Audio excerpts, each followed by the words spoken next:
기도하겠습니다. 사랑이 많으신 하나님 아버지 감사합니다. 이 시간 우리 귀한 찬양대가 오늘 예배에 나온 모든 성도님들과 또 오늘 초대받아 오신 분들을 향해서 하나님의 사랑으로 축복하며 사랑한다는 고백으로 찬양을 올려드렸습니다. 오늘 나오신 모든 분들에게 하나님의 사랑과 축복이 임하게 해 주옵소서. 이 시간 말씀을 전합니다. 말씀 가운데 함께하여 주시고 하나님의 예비하신 은혜 주실 줄 믿고 감사하며 사랑 많으신 예수님 이름으로 기도하옵나이다. 아멘. 이 시간 제가 보니까 어디 가서 일어나라고 하면 그것처럼 곤란스러운 게 없습니다. 제가 여러분의 마음을 알기에 우리 옆을 한번 돌아보세요. 옆에 돌아오면 오늘 우리가 자주 못 보던 분들이 계실 겁니다. 그분들에게 우리 이렇게 인사해보죠. 잘 오셨습니다. 잘 오셨습니다.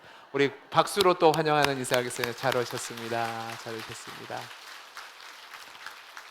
오늘 우리 교회 처음 오신 분들 또 정말로 간청에 못 이겨서 나오신 분들 계실 겁니다. 축복하고 또 오늘 말씀을 통해서 여러분들이 하나의 이야기를 들을 수도 있습니다. 그 이야기를 들어보시고 여러분들이 저는 그냥 오늘 한번 오셨다가 가실 수도 있다고 생각합니다. 그래도 괜찮습니다. 근데 한번 들어보시고 고민해 보시고 또 저의 마음은 또 우리 성도님들의 마음은 함께 신앙생활을 하기를 원하는 겁니다. 한번 고민해 보시는 시간이 되기를 바랍니다. 저는 오늘 만남에 대해서 이야기를 좀 해보려고 합니다. 여러분, 제가 보니까 사람의 일생은 만남의 연속인 것 같습니다. 태어날 때 어떤 부모를 만나느냐로 시작해서 죽을 때까지 우리는 많은 사람들을 만납니다. 우리 어르신들이 하시는 말씀 중에 사람이 태어나서 정말로 수많은 만남이 있는데 그 중에서 중요한 세 가지 만남이 있는데 첫째는 어떤 부모를 만나느냐가 중요하다고 합니다. 어떤 부모를 만나느냐에 따라서 그 사람의 인생이 상당 부분 결정이 되죠. 다이아몬드 수저, 금 수저를 만나면 그 인생이 훨씬 편안합니다. 반면에 어떤 아이들은 태어나자마자 버림을 당하거나 부모들에 의해서 학대를 당한 아이들도 있습니다.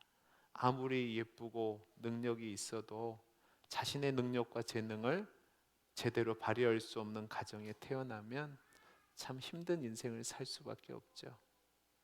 두 번째로 중요한 만남이 어떤 배우자를 만나느냐 하는 겁니다.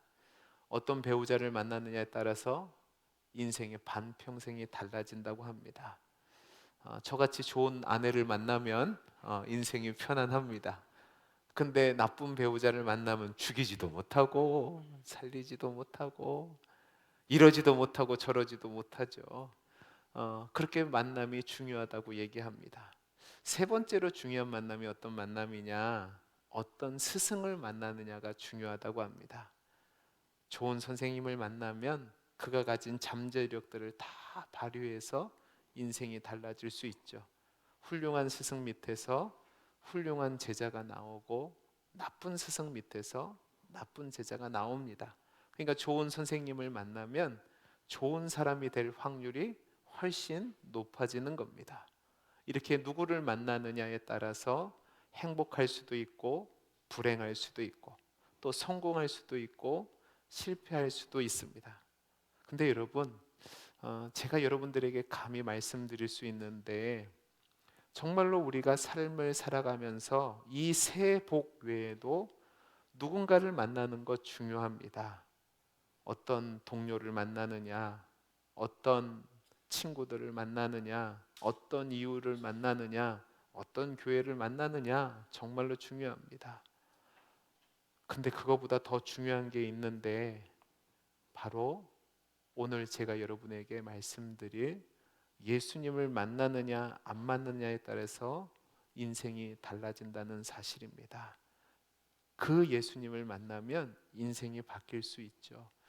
제가 이 얘기를 자신 있게 여러분에게 해드릴 수 있는 것은 제가 나중에 제 이야기를 통해서 이야기를 해보도록 하겠습니다. 여러분, 오늘 우리가 성경을 읽었는데 오늘 성경의 이야기는 대략적으로 이렇습니다. 예수님이 이 땅에 오셔서 33년 동안 삶을 사셨고 예수님이 공적인 사역을 3년 동안 하셨는데 이 기간을 공생애라고 합니다. 오늘 본문의 이야기는 예수님이 공생애를 시작하신 지 얼마 되지 않은 시점입니다. 오늘 말씀은 앞장인 4장을 보면 예수님이 사역을 시작하시면서 하나님 말씀을 전하시고 귀신 들린 자를 고치시고 병든 사람들을 많이 고쳐주셨습니다. 예수님의 이 놀라운 기적과 또 가르침 그리고 귀신들을 쫓아냈다는 소문을 듣고 수많은 사람들이 예수님께 몰려오기 시작했습니다. 예수님은 이 많은 무리를 데리고 어디로 데리고 가셨냐면 게네사렛 호수, 오늘 본문에는 그렇게 되어 있는데 다른 곳을 보면 갈릴리 호수입니다. 이 갈릴리 호수에서 예수님은 자신에게 나온 사람들에게 하나님 말씀을 전하셨습니다. 오늘 말씀 1절에서 3절을 보면 이렇게 되어 있죠. 무리가 몰려와서 하나님 말씀을 들을새 예수님이 게네사렛 호숫가에 서서 호숫가에 배 두 척이 있는 것을 보시니 어부들은 배에서 나와서 그물을 씻는지라. 예수께서 한 배에 오르시니 그 배는 시몬의 배라. 배를 육지를 조금의 떼기를 청하시고 앉으사 배에서 무리를 가르치시니라고 되어 있는데 이 말씀을 보면 갈릴리 호수라는 곳에 배 두 척이 정박되어 있었습니다. 근데 예수님이 한 배에 오르셨다라고 되어 있는데 왜 예수님이 수많은 사람들에게 말씀을 전하시는 중에 배에 오르셨을까? 이 갈릴리 호수라는 지형을 보면 이해하기가 쉽습니다. 사진을 보시기 바랍니다. 사진을 보시면 여기 보시면 이게 갈릴리 호수입니다. 굉장히 넓은 건데 그림으로 그려놔서 작게 보입니다. 여기 보시면 이 갈릴리 호수를 중심으로 사방이 높은 산지에서 밑으로 내려오는 빗달길처럼 되어 있습니다. 이 헬몬산에서 물이 내려와서 이 밑으로 내려가면 여러분이 잘 아는 사해라는 곳으로 물이 흘러가게 돼 있어요. 그러면 이것을 실제적으로 사진을 찍어서 여러분에게 보여드리겠습니다. 보시면 이렇게 되어 있습니다. 이게 갈릴리 호수면 이렇게 높은 경사지로 되어 있습니다. 이렇게 높은 경사지로 되어 있다 보니까 수많은 사람들이 몰려왔으니까 예수님이 가르치기가 쉽지 않은 겁니다. 예수님은 이 수많은 사람들에게 말씀을 효과적으로 전하기 위해서 마땅한 위치를 찾다가 이 배 두 척을 보시고 시몬이라는 사람의 배에 오셔서 약간 떨어뜨려 놓습니다. 그러면 이제 거리가 생기겠죠. 거리가 생기면 예수님은 밑에서 말씀을 전하시고 사람들은 이 언덕에 앉아서 말씀을 듣게 되는 겁니다. 집중력도 높아지고 또 성지순례를 가보시면 여기서 밑에서 말을 하면 크게 울리는 마이크 효과가 일어납니다. 그러니까 예수님께서는 수많은 사람들에게 말씀을 잘 전하시기 위해서 이 갈릴리 바닷가에서 배를 타시고 조금 떠 앉으시고 사람들에게 말씀을 전하게 된 겁니다. 그런데 이 때가 언제였을까? 아마 낮 시간이었을 거로 생각이 됩니다. 왜냐하면 오늘 말씀을 보면 배 두 척이 정박되어 있고 어부들이 배에서 나와서 그물을 싣는다. 그리고 다음번 어업을 준비한다라고 되어 있는데 이때 당시 갈릴리에서 어업을 하는 어부들은 낮에 물고기를 잡는 게 아니라 밤새도록 고기를 잡았습니다. 밤새도록 그물을 던져서 고기를 잡고 이제 아침이면 돌아와서 그물을 씻고 정리한 다음에 다음 어부 활동을 준비했다는 말입니다.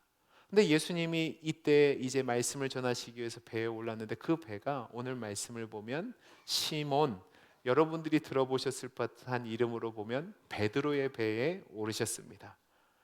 이때 예수님은 베드로와 안변이 있었습니다. 서로 잘 알고 있었다는 말입니다. 예수님께서 이 잘 알고 있었던 시몬의 배에 오르셔서 이제 말씀을 가르치신 뒤에 예수님이 어떤 행동을 하시냐면 오늘 말씀을 보면 베드로에게 야, 이 배를 육지에서 좀 더 띄어서 깊은 곳으로 가서 그물을 던져서 고기를 잡자라고 말씀하십니다. 베드로는 평생의 업으로 살았던 사람입니다. 근데 예수님은 그 가업이 뭐였냐면 목수입니다. 그러면 질문을 던져볼게요. 여러분, 물고기를 잡으려면 어부의 말을 들어야 됩니까? 목수의 말을 들어야 됩니까? 어부지요. 근데 오늘 말씀을 보면 희한하게도 이 베드로는 목수 출신인 예수님의 말을 따라서 이렇게 얘기합니다. 예수님, 내가 밤이 새도록 고기를 잡았는데 고기를 못 잡았습니다. 그런데 예수님이 말씀하시니까 한번 해보겠습니다 하고 겸손한 태로 순종하고 깊은 데로 가서 그물을 던지는데 놀라운 기적을 경험합니다. 그 기적이 뭐냐? 그물이 찢어질 정도로 고기를 잡은 겁니다. 전혀 예상치 못한 일이었고 그물을 거두어 고기를 잡아보니까 2배를 가득 채워서 이 2배가 가라앉을 정도였다고 성경은 얘기합니다. 이것을 경험한 시몬 베드로가 굉장히 두렵고 떨리게 된 겁니다. 그래서 오늘 말씀 8절을 보면 이렇게 얘기합니다. 보시기 바랍니다. 시몬 베드로가 이를 보고 예수의 무릎 아래 엎드려 이르되 주여 나를 떠나소서 나는 죄인으로소이다 하니라고 되어 있습니다. 주님, 나는 죄인입니다. 나를 떠나 주시기 바랍니다. 이렇게 고백해요. 그리고 이건 단지 시몬의 고백일 뿐만 아니라 9절 말씀을 보면 자기와 함께 있는 모든 사람이 고기 잡은 것으로 놀라고 다른 사람들도 이렇게 고백했다고 얘기합니다. 주님의 이적을 보고 자신들의 죄인됨을 깨닫고 회개한 거죠. 그런 상황에서 예수님은 이 베드로에게 뭐라고 말씀하시냐면 무서워하지 말라. 너가 지금까지는 물고기 잡는 어부였는데 이제 이후로는 내가 사람을 취하는 어부가 될 것이라 라고 말씀합니다. 그러면서 나를 따라오라 라고 이야기합니다. 이 이야기를 들은 베드로와 또 그의 형제였던 안드레 그리고 함께 물고기를 잡았던 야고보와 요한이라는 사람들이 배와 그물을 버려두고 예수님을 따르게 됩니다. 이것이 오늘 말씀의 내용인데 이 말씀에서 우리가 좀 알고 있어야 될 내용은 이 예수님의 부르심이 첫 번째 부르심이 아니었다는 겁니다. 주님은 이미 공생애를 처음 시작하실 때에 오늘 말씀에 나오는 야고보를 제외한 3사람을 만난 적이 있습니다. 요한복음 1장에 그 내용이 나오는데 요한복음 1장 35절에서 42절입니다. 저와 여러분이 한 절씩 교독해 보겠습니다.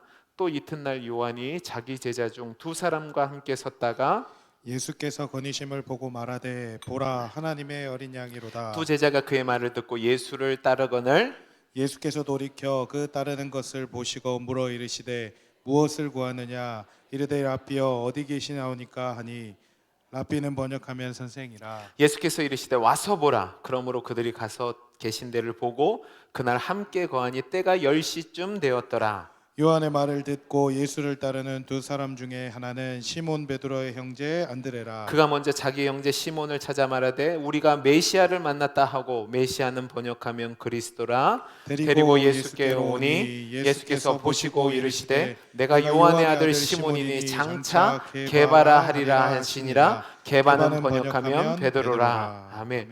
여러분, 예수님이 처음 사역을 시작할 때에 이미 예수님의 앞길을 예비하던 선지자의 역할을 했던 세례 요한이라는 사람의 제자로 있었던 안드레와 요한이 예수님을 만났을 때에 세례 요한이 예수님을 향해서 보라 하나님의 어린 양이라고 하니까 이 2사람이 예수님을 스승으로 모시고 따라가기 시작합니다.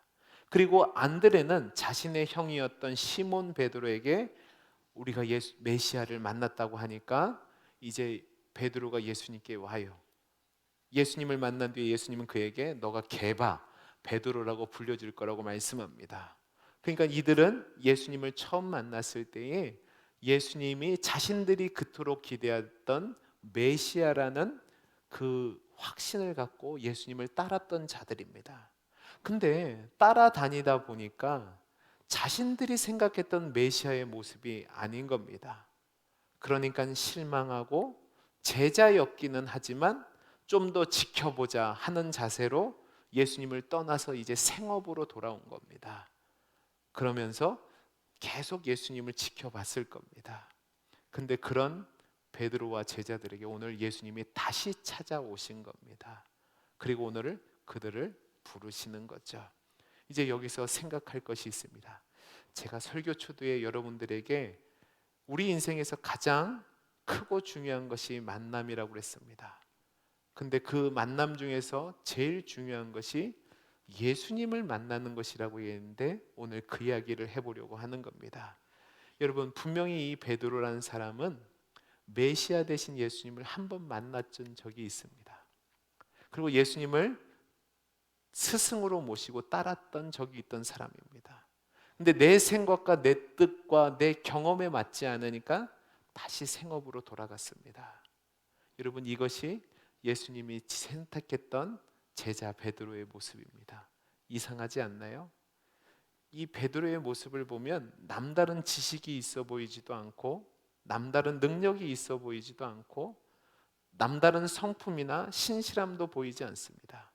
무능하고 또 내가 하는 일에 실패한 그 연약한 모습을 보입니다. 그리고 여러분들이 한번 들어보셨지만 예수님, 이 베드로는 늘 실패하는 사람이었습니다. 성급한 사람이었습니다. 그래서 나중에는 예수님을 3번이나 부인했던 사람입니다. 예수님은 그 사실을 알으셨을 거란 말입니다. 그런데 예수님은 이 베드로를 찾아오셨고 만나셨고 그를 제자로 삼으셨습니다. 오늘 말씀이 그 인생의 전환점이 되는 거죠. 예수님은 이 베드로를 만나 주셔서 그의 인생을 완전히 바꿔주시는 은혜를 주시는 겁니다. 여러분, 인류 역사를 보면 수많은 위인들과 영향력 있는 사람들이 있다고 하지만 우리 예수님처럼 수많은 사람들에게 영향력을 끼치고 변화시킨 존재는 없습니다. 예수님을 진정으로 만나면 변화되고 또 그의 삶이 달라진 것들을 우리는 수많은 증인들을 통해서 확인할 수 있습니다. 그리고 여러분들을 초대한 오늘 우리 교회 성도님들이 그 변화된 사람들의 한 사람 한 사람의 실증들입니다. 예수님은 이 땅에 오셔서 많은 사람들을 만나셨고 그 사람들을 터치하셨고 변화시키셨고 세우셨습니다. 그 중에서도 제자들 12를 택하시고 그들에게 하나님 나라의 소망과 비전을 주셨죠. 근데 오늘 말씀은 아무리 찾아봐도 베드로가 그 일을 감당할 모습이 보이지 않습니다. 그러면 왜 예수님은 이 베드로를 찾아오시고 제자로 삼으신 걸까? 도대체 뭐가 있길래 이 베드로를 제자로 삼으신 걸까? 오늘 말씀은 그 베드로의 예수님을 만나는 과정을 통해서 이유를 발견할 수 있는데, 첫째는 뭐냐면 여러분, 주님이 찾아오셔서 만나는 사람은 대충 사는 사람이 아니라 열심히 사는 사람입니다. 여러분, 오늘 말씀 5절을 같이 한번 읽어볼까요? 5절을 읽어보겠습니다. 시작. 시몬이 대답하여 이르되 선생님 우리들이 밤이 새도록 수고하였으되 잡은 것이 없지만은 말씀에 의지하여 내가 그물을 내리이다 하고. 여러분, 여기 보면 시몬 베드로가 물고기를 잡기 위해서 밤이 새도록 수고했다라고 나옵니다. 이 말에는 많은 내용이 함축되어 있는 겁니다. 이 말에는 베드로가 어떤 인물인지 나와요. 여러분, 베드로의 직업은 물고기 잡는 어부입니다. 그런데 밤이 새도록 고기를 잡습니다. 이것은 그가 대충대충 삶을 산 것이 아니라고 말합니다. 물고기 잡는 일이었지만 가정을 위해서 최선을 다해서 열심히 살던 사람이 이 베드로라는 말입니다. 여러분, 제가 이제 올해 50입니다. 삶을 살아보니까 제일 답답한 사람이 누구냐면 게으르고 나태한 사람입니다. 눈치만 보고 모든 일을 대충 하려는 사람입니다. 모든 일을 대충 하죠. 여러분, 저는 실패하고 실수하는 사람은 괜찮다고 생각합니다.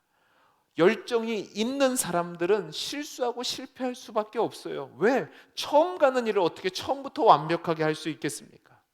근데 열정 없는 사람들, 열심히지 않은 사람들은 늘 이런 변명을 합니다. 지금 내 자리는 열정을 쏟아부을 자리가 아니야. 너무 아까운 자리야. 지금 이거 내 일은 전공이 아니야. 누가 잘한다고 해도 인정해 주는 것이 아니야. 나를 인정해 준 곳, 내가 내 능력을 발휘할 수 있는 곳에서 열심히 할 거야. 내가 그 열정을 발휘할 수 있는 지위가 있으면 열심히 할 거야 라고 말하는데 대부분 변명이고 거짓말입니다. 여러분, 하나님이 우리 사람을 만드시고 우리에게 주신 은혜 가운데 하나가 바로 열심히 사는 겁니다. 대충 사는 게 아니란 말입니다. 성경에 보면 요셉이란 인물이 나옵니다. 그는 억울하게 누명을 쓰고 종으로 팔려갔을 때에도, 또 감옥에 있을 때에도, 그가 총리로 올라갔을 때에도 모든 일을 열정을 가지고 했습니다. 바울이란 인물이 있습니다. 그는 예수님을 믿기 전에 예수님을 박해하는 일에도 최선을 다했던 사람입니다. 근데 예수님을 만나니까 어떻게 사는 줄 아십니까? 자기의 생명을 조금도 아깝게 여기지 않고 예수님을 위해서 최선을 다해서 살았던 사람입니다. 오늘 베드로도 그렇습니다. 여러분, 늘 최선을 다해서 살았단 말입니다. 근데 여러분, 이것을 착각하지 마십시오. 열심히 살아야 예수님을 만날 수 있다, 그 얘기가 아닙니다.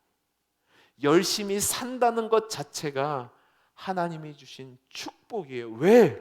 열심히 살아갈 때에 나의 부족함도 알고, 열심히 살아갈 때에 어떤 그 목적을 이루는데 내가 어떻게 가야 될까 몸부림치기도 하고, 열심히 살아갈 때에 실패도 하고 넘어짐도 있기 때문에 그렇습니다.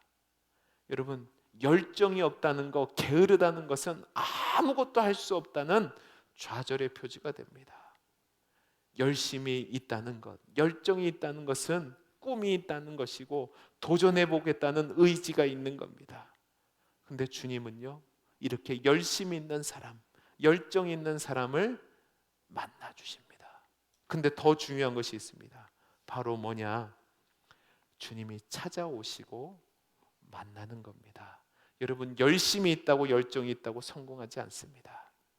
제가 말씀드린 것처럼 베드로는 예수님을 따르던 사람이었습니다. 그런데 내 꿈과 내 비전과 내 목표와 예수님의 사역이 맞지 않으니까 실망하고 예수님을 떠났습니다. 내 생계를 위해서 열정을 다 쏟아 부었죠. 주님은 그런 베드로를 기다리고 계셨습니다.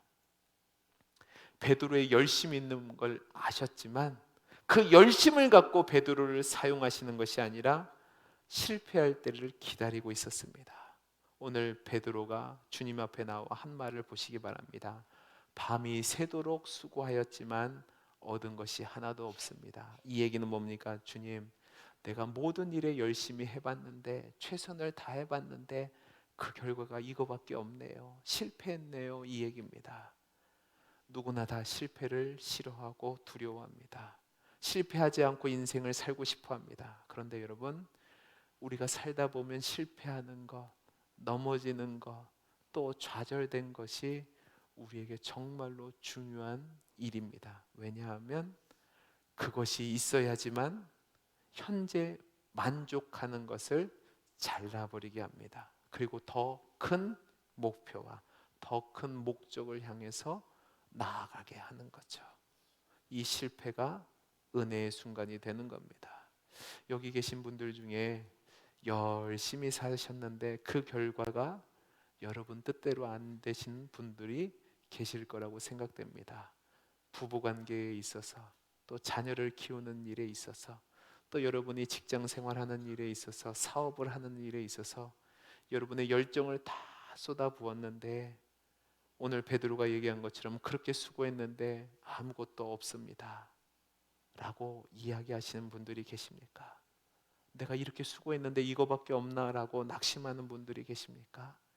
여러분, 성경은 그때가 주님이 찾아오시고 만나주시는 은혜였다라고 얘기합니다. 왜? 여러분, 잘 생각해 보세요. 베드로가 승승장구하고 성공했다면 예수님이 찾아오셔서 베드로야, 나와 함께 하나님 나라를 세워보자, 나를 따라오너라 하면 따라갈까요? 안 갈까요? 안 갑니다. 여러분, 지금 내가 부족함이 없고 만족하고 넉넉한데 뭐하러 새로운 일을 하겠습니까? 절대로 예수님 초청과 명령에 응하지 않았겠죠. 그래서 예수님은 기다리신 겁니다. 그래, 너 열심히 한번 살아봐라. 열심히 살아봤는데 아무것도 없습니다 할 때 주님이 찾아오신 겁니다. 여러분, 여러분이 살다 보면 여러분이 애쓰고 수고해도 안 되는 한계에 부딪히게 될 겁니다. 왜?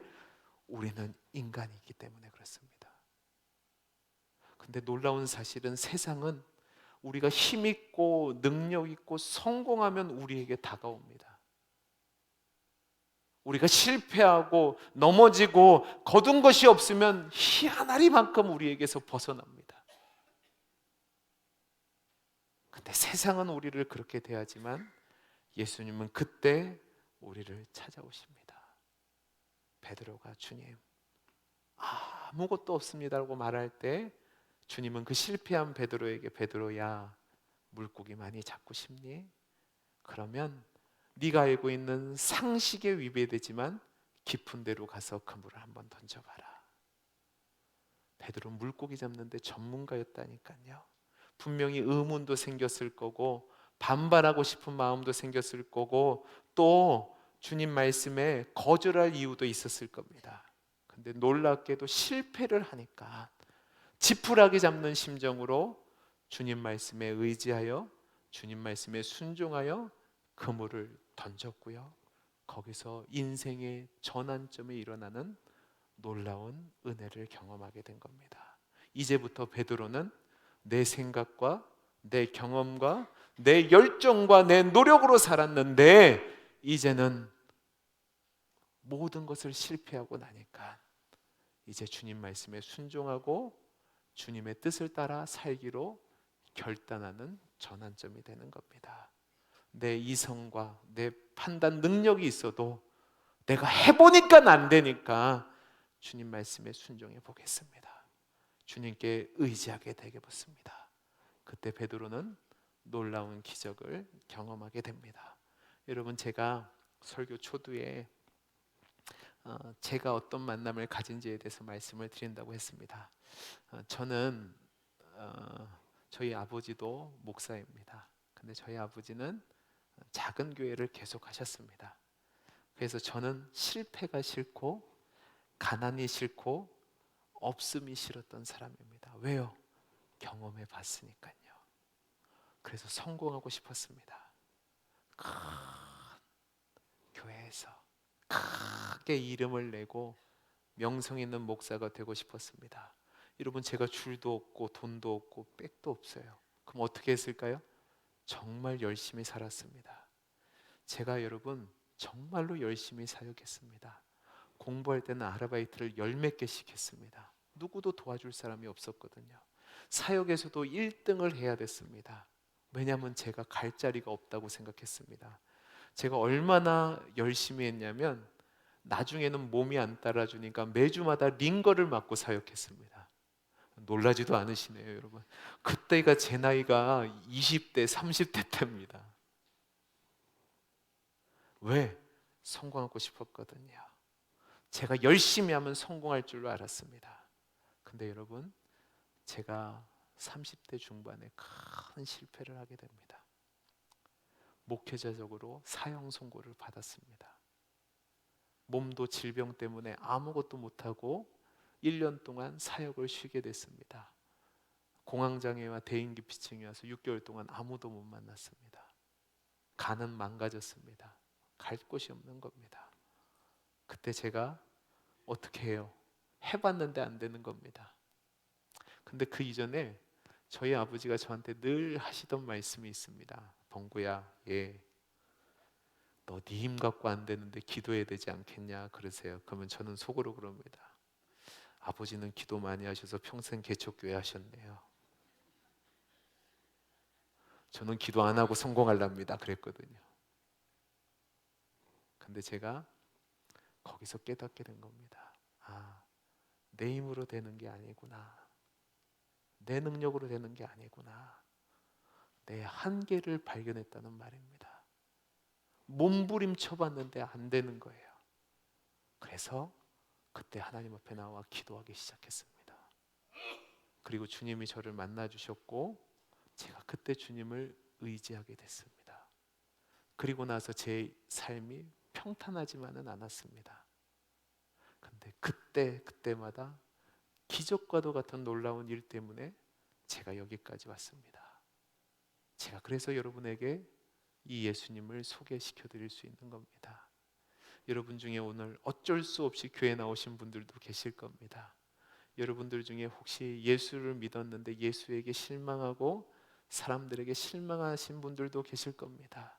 내 생각과 내 뜻대로 되지 않는 모습 때문에 낙심하는 분들도 계실 겁니다. 그래서 여러분 나름대로 열심히 살아보셨을 겁니다.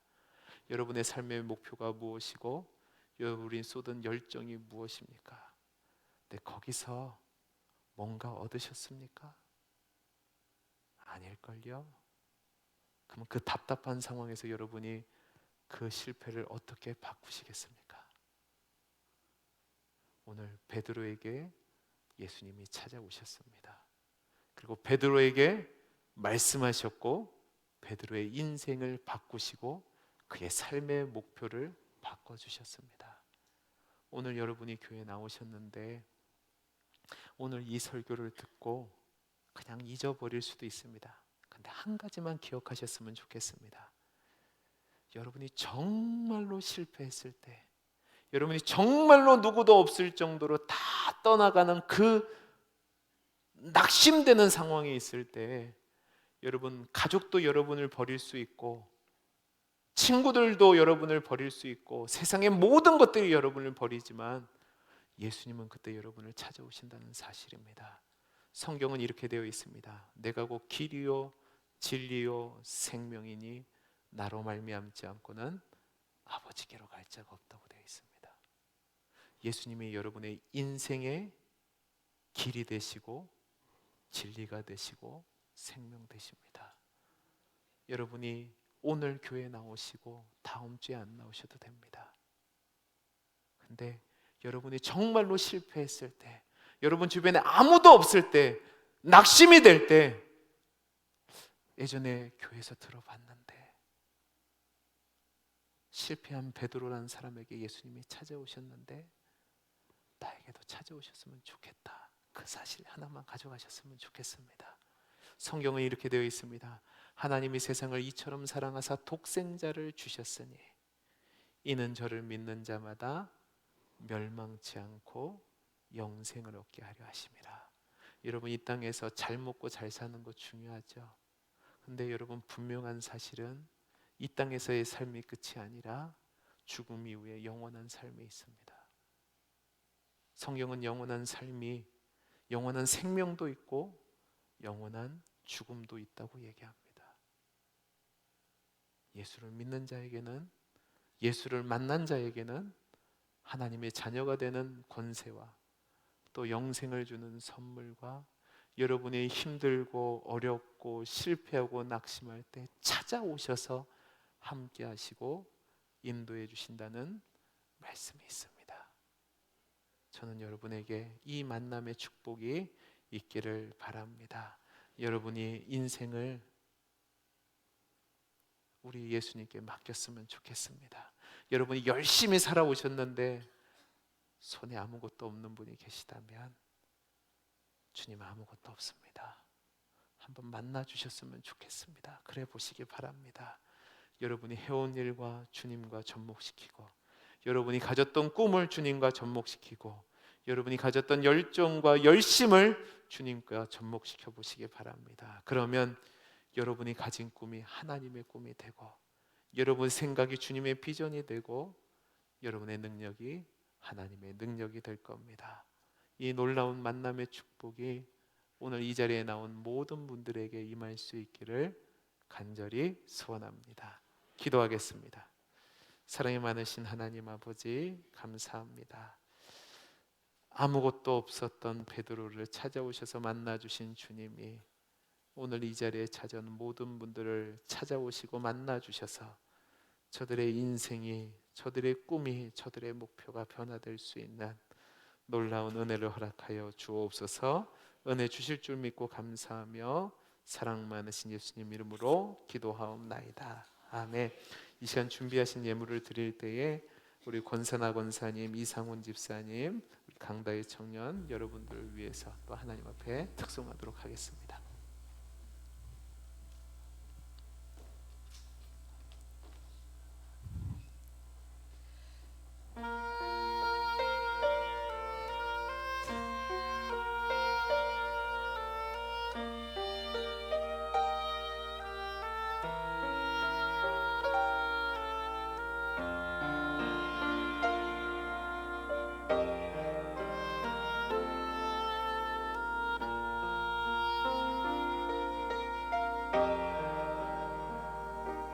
나의 은총을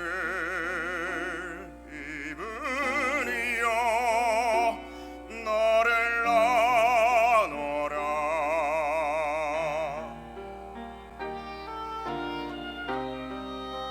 너의 이름을 내가 아노라 나의 사랑을 아느니요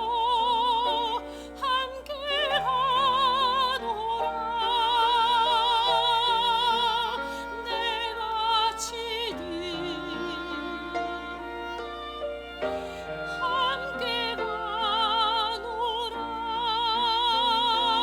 함께하노라 내가 너로 변개하며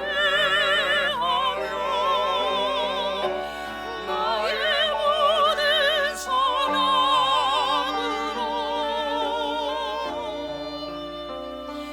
너의 앞을 지나며 나의 이름으로 너를 지키리라 나의 은총을 입으리요 나의 사랑을 아느니라 내가 너를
내가 너로 변개하며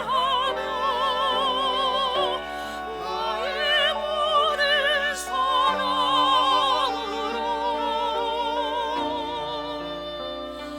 너의 앞을 지나며 나의 이름으로 너를 지키리라 나의 은총을 입으리요 나의 사랑을 아느니라 내가 너를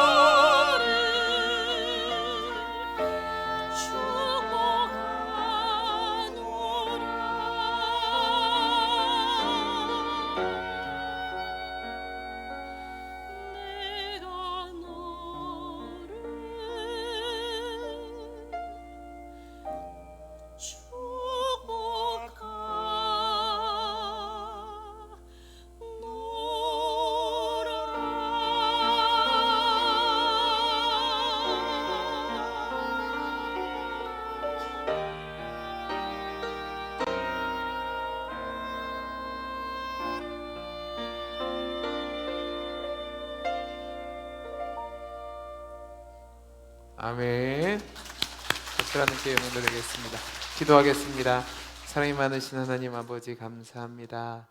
우리 사랑하는 성도님들이 하나님 앞에 나올 때 빈손으로 나오지 아니하고 생명과도 같은 예물을 구별하여 드렸습니다. 하나님 이 예물 받으시고 하나님 나라 영광을 위해서 귀하게 사용되게 해 주옵소서. 모든 영광을 우리 하나님께 올려드리며 감사하며 사랑 많으신 예수님 이름으로 기도하옵나이다. 아멘.